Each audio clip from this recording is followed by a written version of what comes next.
मैं पहली बारी पे आप लोगों का मन थोड़ा सा केंद्रित करना मांगता हूं।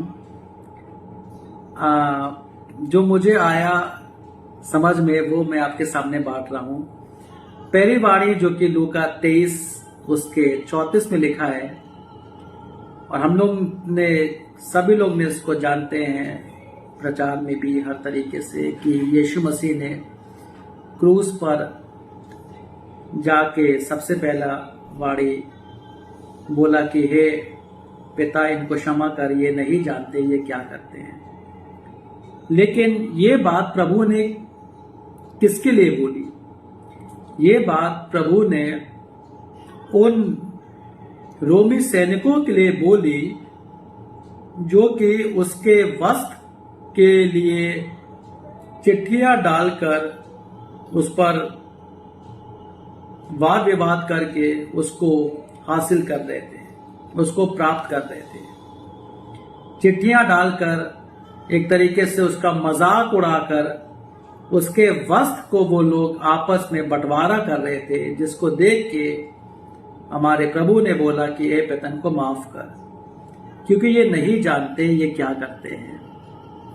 इससे जो बात मुझे समझ में आई है वो ये कि कभी कदार हम लोग भी, या कह लीजिए कलीसिया में कुछ कुछ लोग जरूर ऐसे हैं जो कि यीशु मसीह के चीजों को आपस में डिवाइड करते हैं, बांटते हैं, उसका मोल तोल करते हैं और यीशु मसीह को बेचते हैं।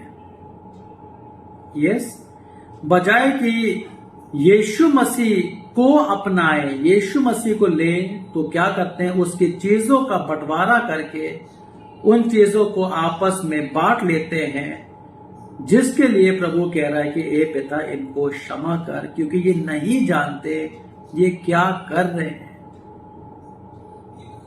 दूसरी चीज आप ये ध्यान करिए, यीशु मसीह के साथ जो उसके कपड़े भी थे, उन कपड़ों में वो अभिषेक होता था, वो सामर्थ होती थी, जो कि हम लोग उस 12 साल के लहू की उस औरत को देखते हैं जिसमें से लहू निकलता था, बहता था। और जैसे उसने यीशु मसीह के बारे में सुना, केवल उसने क्या किया, यीशु मसीह के वस्त्र का एक छोर ही केवल छुआ।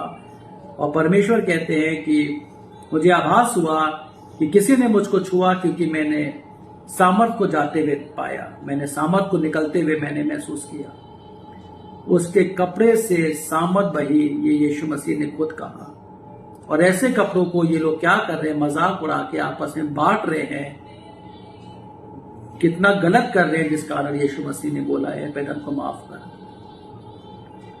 और जो तीसरी चीज है जो मैंने पाया वो ये कि परमेश्वर का प्रेम इतना ज्यादा था उस क्षमा करने के पीछे, कि जिन रोमी सैनिक ने चिट्ठियां डालकर उसके कपड़ों को बांटा, यीशु मसीह ने होने दिया कि पौलुस को चुन के रोमी सरकार को एक पत्री लिखे। और हमारी बाइबल में पहली पत्री, रोमियों की पत्री, रोमी सरकार को, उन अधिकारियों को, उन विश्वासियों को भेजी गई। ये कितना अद्भुत काम है। वो रोमी सैनिक जो कि आपस में कपड़ों को बांट रहे थे, यीशु मसीह के प्रेम ने पौलुस के द्वारा उस चिट्ठी को पहली चिट्ठी बनाकर रोमी सरकार के सामने पेश कर दिया।